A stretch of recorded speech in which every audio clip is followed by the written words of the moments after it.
Hello అండి, అందరికీ నమస్తే. ఈరోజు వీడియో చీజ్ ఆమ్లెట్ దోశ. దీనికోసం దోశ పిండి తయారీ చూద్దాం.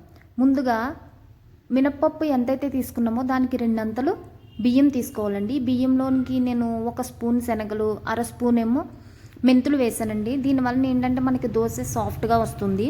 ఇలా 6 గంటల పాటు నానబెట్టుకున్న తర్వాత మనం మిక్సీలో వేసుకుని మెత్తగా రుబ్బాలండి. అదే గ్రైండర్లో వేసుకునే వాళ్ళైతే 1 వంతు మినప్పప్పుకి 3 వంతులు బియ్యం తీసుకోవచ్చండి, దోశ బియ్యం. ఇలా మిక్సీలో మెత్తగా గ్రైండ్ చేసిన తర్వాత అదేవిధంగా మనం బియ్యం కూడా ఇప్పుడు గ్రైండ్ చేసేద్దాం.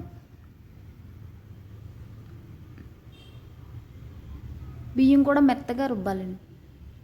ఇలా మెత్తగా రుబ్బిన తర్వాత రెండు కలిపేసి ఒక 8 అవర్స్ నైట్ టైం నైట్ అంతా బయట ఉంచామంటే మనకి పిండి పొంగుతుంది. దానివల్ల మనకి దోశ బాగా వస్తుంది. అంతేనండి. ఇలా దోశ తీసుకుని దోశ పిండికి ఈ దోశ కోసం మనం ముందుగా ఎగ్స్ ఇలా రెడీ చేసుకుని ఉంచుకోవాలండి. ఎగ్స్ బ్యాటర్, దాంట్లో ఉల్లిపాయలు, పచ్చిమిర్చి, మనం ఇంకా కొత్తిమీర ఏమైనా కలుపుకోవచ్చు.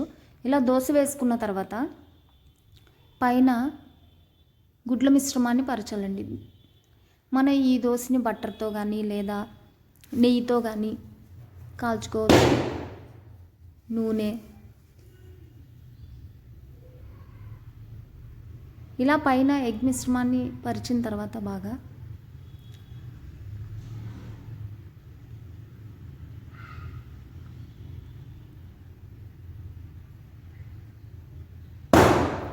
దీన్ని చిన్నపిల్లలు ఎంతో ఇష్టంగా తింటారండి. మామూలుగా అయితే వాళ్ళు టిఫిన్ ఉదయం అట్లా ఎంతలా తినిపించినా తినరు.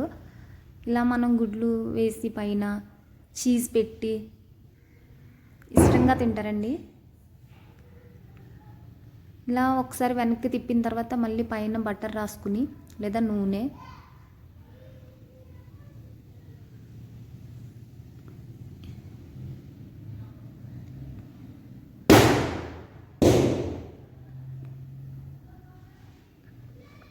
ఇలా బాగా కాలిన తర్వాత దోశ ఇప్పుడు మనం చీజ్ పైన స్ప్రెడ్ చేసేద్దామండి.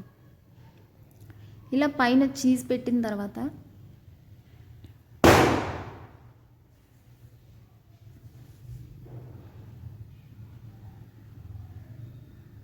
అంతేనండి, తిప్పేసి సర్వ్ చేసుకోవడమే. Cheese omelette dosa ready. మీకు నచ్చినట్లయితే నా ఛానల్ సబ్స్క్రైబ్ చేయండి. Thank you for watching.